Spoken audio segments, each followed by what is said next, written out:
Hello, in previous episode we looked at how the multi-threaded application just caused the problem, and it shows us like our class, which is setting, it is a singleton class, is not very safe, or it's not a thread safe, and we have managed to create multiple object of a singleton class. However, it should be only one object.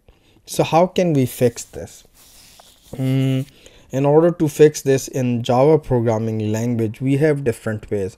So one of them is by locking. So we can lock this method for the other thread. So if thread 1 enters into the execution of this method, it can simply lock other threads from accessing this method.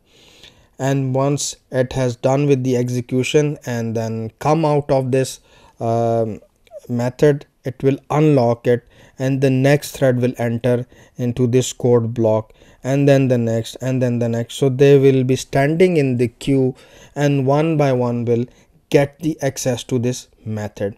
So the simplest way is to write synchronized keyword, yeah, and now it will start locking. So whoever enters within this method will lock it for the rest of the people.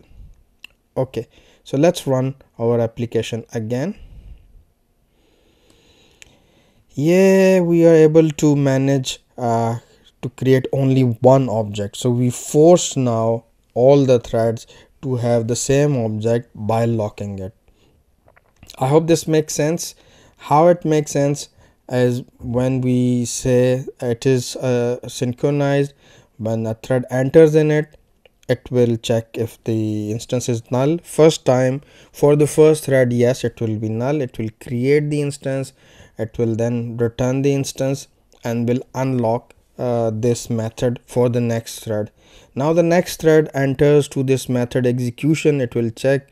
Now the instance is not null, so it will simply go here and return it. Then the third thread will enter here. It will check instance is no more a null value, so it will just directly go here and return the reference.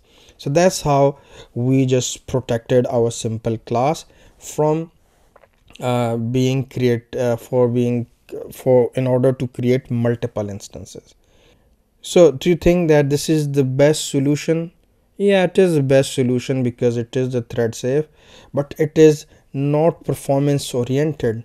Why? Because for the first time, all the threads, all the 100 maybe threads are competing to create this object. For that competition, we are locking each other from creating this.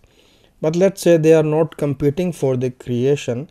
They just want to have the reference, the already reference which exists, which is already created. So let's say 100 threads are trying to get the reference or the instance from this. They cannot do it. They have to wait in a queue, one by one, get into this method and get the reference, and then the next, and then the next. So it is just getting simple reference. So why we are locking the thread from getting that reference? For that, we look at in the next episode, where we discuss the synchronized block and how double checking help us in achieving the performance as well as the capability of singleton class. Thank you. Take care. Bye.